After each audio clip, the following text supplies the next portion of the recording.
अगर आप लोग विल ऑस्प्रे के फैन हो तो ये वीडियो आपके लिए होने वाली है, क्योंकि गाइस बाउंड फॉर ग्लोरी पर ऑस्प्रे के डेब्यू करने के बाद ऑस्प्रे ने पिछले 18 साल में इंपैक्ट रेसलिंग के सारे रिकॉर्ड तोड़ दिए हैं। एईडब्ल्यू के कल होने वाले रैम्पेज शो के ऊपर एईडब्ल्यू पर बड़ा रिटर्न होने वाला है। ट्रिपल एच और टोनी खान में से कौन इस साल बुकर ऑफ द ईयर बनेगा, इसको लेकर डेव मेल्जर की तरफ से काफी बड़ी अपडेट आ चुकी है।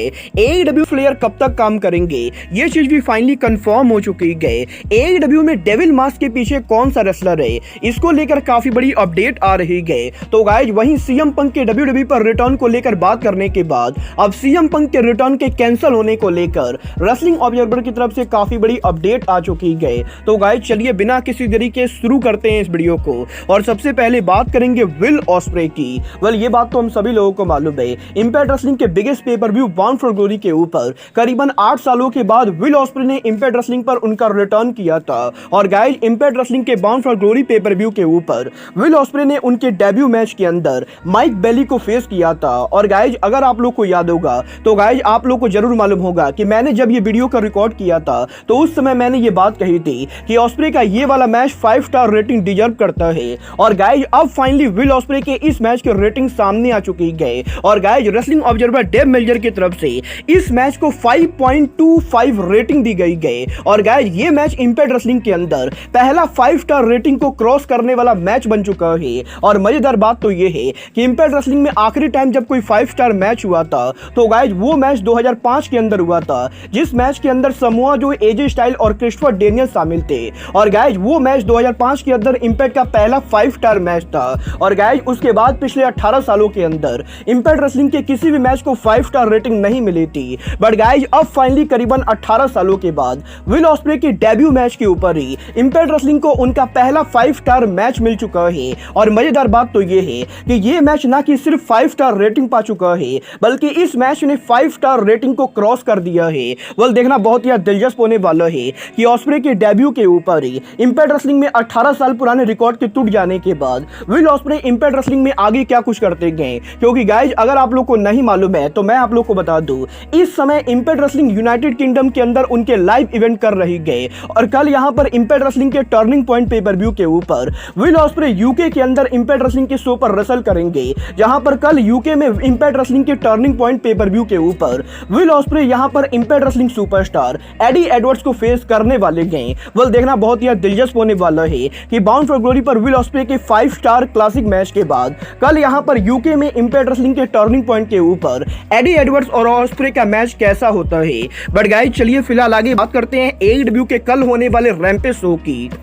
गाइज वैसे तो मैं जनरली एईडब्ल्यू के रैम्पेज शो को बात नहीं करता हूं, क्योंकि गाइज मैं भी पर्सनली एईडब्ल्यू के रैम्पेज को बहुत ही कम देखता हूं। बट गाइज डेफिनेटली कल यहां पर एईडब्ल्यू के रैम्पेज शो के ऊपर एईडब्ल्यू के अंदर एक सॉलिड स्टोरी लाइन का फाइनल मैच होने वाला है, जहां पर कल एईडब्ल्यू के रैम्पेज शो के ऊपर माइक सैंटाना और ओटीज फाइनली आमने सामने होने वाले गए। और पिछले 2 महीने से इन दोनों के चलती राइवलरी के बाद कल यहां पर फाइनली एईडब्ल्यू के रैम्पेज शो के ऊपर हमें सैंटाना ओटीज आमने सामने देखने को मिलेंगे। तो वहीं कल एईडब्ल्यू के रैम्पेज शो के ऊपर एबाडॉन एईडब्ल्यू के टेलीविजन पर उनका रिटर्न करेंगी, जहां पर कल एईडब्ल्यू के रैम्पेज शो के ऊपर हमें Abadon versus Anna Jay versus Willow Nightingale versus Skye Blue के बीच में एईडब्ल्यू के वुमेन चैंपियनशिप का नंबर 1 कंटेंडर मैच देखने को मिलेगा।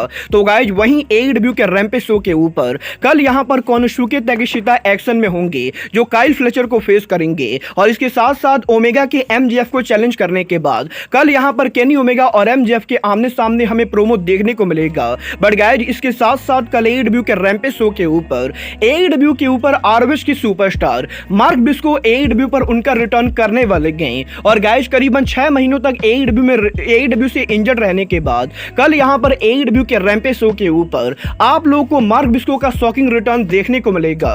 तो गाइज इसीलिए अगर आप लोग मार्क बिस्को के फैन हो तो एईडब्ल्यू के कल वाले रैम्पेज को जरूर देखना। बट गाइज चलिए फिलहाल आगे बढ़ते और बात करते हैं एईडब्ल्यू के डेविल मैन की। वेल गाइज ये बात तो हम सभी लोगों को मालूम है।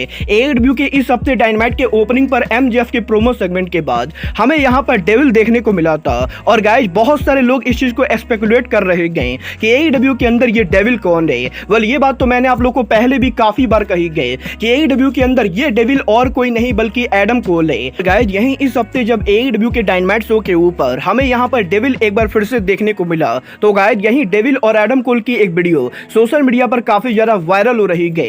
वेल गाइज अगर आप लोग इन दोनों वीडियोस को ध्यान से देखोगे तो गाइज आप लोग को पता चलेगा कि डेविल और एडम कोल दोनों सेम तरीके से मूव कर रहे हैं और ये देखकर ये कहना बिल्कुल भी गलत नहीं होगा कि डेफिनेटली टोनी खान एडब्ल्यू के अंदर एडम कोल को ही डेविल बनाकर लाने वाले गए। वेल देखना बहुत ही दिलचस्प होने वाला है कि क्या सच में एडब्ल्यू के अंदर टोनी खान एडम कोल को मास्क मैन डेविल बनाकर लाते गए या एडब्ल्यू का कोई और रेसलर होता है जिसे टोनी खान यहाँ पर डेविल बनाकर लाते गए। बट गाइज जित रही टोनी खान के रेसलर्स के लाने की तो गाइज एडब्ल्यू डायनामाइट पर नेचर बॉय रिक फ्लेयर के डेब्यू होने के बाद अब रिक फ्लेयर एडब्ल्यू में कब तक काम करेंगे इसको लेकर काफी बड़ी अपडेट आ चुकी है। वेल गाइज ये बात तो मैं आप लोग को ऑलरेडी बता चुका हूँ। एडब्ल्यू के अगले साल मार्च में होने वाले रेवोल्यूशन पेपर व्यू के ऊपर द आइकॉन स्टिंग उनका रिटायरमेंट लेने वाले गए और अब यहाँ पर रेसलिंग ऑब्जर्वर ने इस चीज को कंफर्म कर दिया है कि एडब्ल्यू के डायनामाइट पर फ्लेयर के डेब्यू करने के बाद अब रिक फ्लेयर आने वाले 5 महीनों तक एडब्ल्यू के शो पर काम करेंगे और जब तक यहाँ पर स्टिंग एडब्ल्यू से रिटायर नहीं हो जाते गए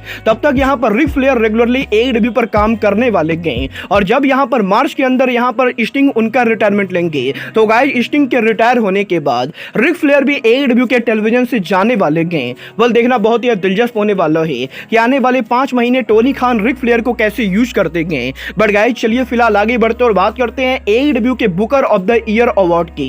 वेल गाइस ये बात तो आप सभी लोगों को मालूम होगी, जब से टोनी खान ने एडब्ल्यू रेसलिंग कंपनी को खोला है तब से यहाँ पर रेसलिंग ऑब्जर्वर की तरफ से हर साल टोनी खान को बुकर ऑफ द ईयर का अवार्ड मिला है और गाइस यही इस साल डब्ल्यूडब्ल्यूई के एनएक्सटी के ऊपर शॉन माइकल के काफी सारे शानदार बुकिंग के बाद डब्ल्यूडब्ल्यूई के काफी सारे फैंस का ये कहना था कि पॉसिबली शॉन माइकल को इस साल बुकर ऑफ द ईयर का अवार्ड मिलेगा। और गाइस यहीं अब एक रेसलिंग फैन ने सोशल मीडिया के ऊपर रेसलिंग ऑब्जर्वर डेव मेल्जर से ये पूछा कि इस साल रेसलिंग इंडस्ट्री के अंदर किस बुकर को डेव मेल्जर यहाँ पर Booker of the year award देने वाले गए। तो गाइस इसके जवाब में डेव मेल्जर ये कहते गए कि रेसलिंग इंडस्ट्री के अंदर जिस बुकर को बुकर ऑफ द अवार्ड का मिलना चाहिए वो बुकर यहाँ पर टोनी खान या शॉन माइकल ना होके बल्कि डब्ल्यूडब्ल्यूई के head of creative triple H है। और गाइस यहाँ पर रेसलिंग ऑब्जर्वर डेव मेल्जर का ये कहना है कि जिस तरीके से डब्ल्यूडब्ल्यूई के मेन रोस्टर के ऊपर पिछले 2 सालों से ट्रिपल एच, रोमन रेंस और ब्लड लाइन की स्टोरी लाइन को बुक कर रहे गए, उस चीज को देखकर डेव मेल्जर काफी इंप्रेस है। और गाइस पॉसिबली इस साल डेव मेल्जर की तरफ से रेसलिंग इंडस्ट्री में बुकर ऑफ द ईयर का अवार्ड टोनी खान या शॉन माइकल को न मिलके बल्कि ट्रिपल एच को मिलने वाला है। वेल गाइस आपको क्या लगता है शॉन माइकल, टोनी खान और ट्रिपल एच में से किसको इस साल बुकर ऑफ द ईयर का अवार्ड मिलना चाहिए आपके? बट गाइस चलिए फिलहाल आगे बढ़ते और बात करते हैं रेसलिंग इंडस्ट्री के arguably most controversial man CM Punk की। वेल गाइस ये बात तो मैं आप लोग को ऑलरेडी सुबह वाली वीडियो के अंदर बता चुका हूँ कि सीएम पंक ने कल यहाँ पर उनके इंटरव्यू के अंदर डब्ल्यूडब्ल्यूई के सर्वाइवर सीरीज पर पॉसिबली अपीयर होने को लेकर बात की थी, जहाँ पर सीएम पंक ने जोक क्रैक करते हुए ये कहा था कि डब्ल्यूडब्ल्यूई के सर्वाइवर सीरीज के सारे टिकट बिक चुके गए और इसीलिए वो इस पेपर व्यू के ऊपर नहीं हो सकते गए। बट गाइस यहीं अब सीएम पंक के इस इंटरव्यू के बाद इस चीज को लेकर तगड़ी स्पेकुलेशन चल रही गई कि सीएम पंक उनके रिटर्न को सरप्राइज रखना चाहते गए और इसीलिए वो उनके रिटर्न से मना कर रहे गए। बट गाइस यहीं पंक के इस इंटरव्यू के बाद अब फाइनली एक बार फिर से रेसलिंग ऑब्जर्वर की तरफ से सीएम पंक के रिटर्न सिचुएशन को लेकर बड़ा स्टेटमेंट आ चुका है। और गाइस इस हफ्ते रेसलिंग ऑब्जर्वर डेव मेल्जर और ब्रायन एल्बर्ट का ये दावा करना है कि डब्ल्यूडब्ल्यूई या फिर एडब्ल्यू दोनों में से कोई भी कंपनी सीएम पंक को नहीं लेने वाली गए। और गाइस यहां पर फिलहाल डब्ल्यूडब्ल्यूई और एडब्ल्यू में से किसी भी कंपनी के साथ सीएम पंक कोई भी बात नहीं कर रहे गए। और गाइस यहां पर मैं आप लोग को एक बार फिर से क्लियर करना चाहूंगा कि अगर आप में से किसी को भी ये लग रहा है कि ये सभी बातें मैं अपने मन से बनाकर बोल रहा हूं तो गाइज आप लोग स्क्रीन के ऊपर इस आर्टिकल को क्लियर देख सकते हो। गाइज यहां पर रेसलिंग ऑब्जर्वर डेव मेल्जर का ये दावा करना है कि डब्ल्यूडब्ल्यूई और एडब्ल्यू कंपनी में से किसी भी कंपनी के साथ सीएम पंक इस समय किसी भी तरह का डील नेगोशिएट नहीं कर रहे गए और ना तो डब्ल्यूडब्ल्यूई के सर्वाइवर सीरीज के ऊपर ना ही एडब्ल्यू के फुल गियर के ऊपर सीएम पंक के रिटर्न के कोई भी चांसेस है। और गाइज डेव मेल्जर का ये कहना है कि फिलहाल तो सीएम पंक रिटर्न नहीं होने वाले गए। वेल गाइज क्योंकि ये बातें मेल्जर की तरफ से आ रही गई, तो गाइज मुझे ये बातें 90% फेक लगती गई, क्योंकि गाइज डेव मेल्जर आधे टाइम सिर्फ और सिर्फ झूठ बोलते गए। बट गाइज ये तो अब आने वाला टाइम बताएगा कि क्या सच में सीएम पंक का रिटर्न कैंसिल हो चुका है या फिर सीएम पंक WWE के सर्वाइवर सीरीज पर रिटर्न करेंगे या नहीं। मतलब ये तो आने वाला टाइम बताएगा कि सर्वाइवर सीरीज पर पंक का रिटर्न होगा या नहीं। बट गाइज फिलहाल के लिए अब आज के इस वीडियो में बस इतना ही। मैं मिलता हूं आपसे अपने अगले वीडियो में। बट गाइज तब तक के लिए good bye, good night and bang.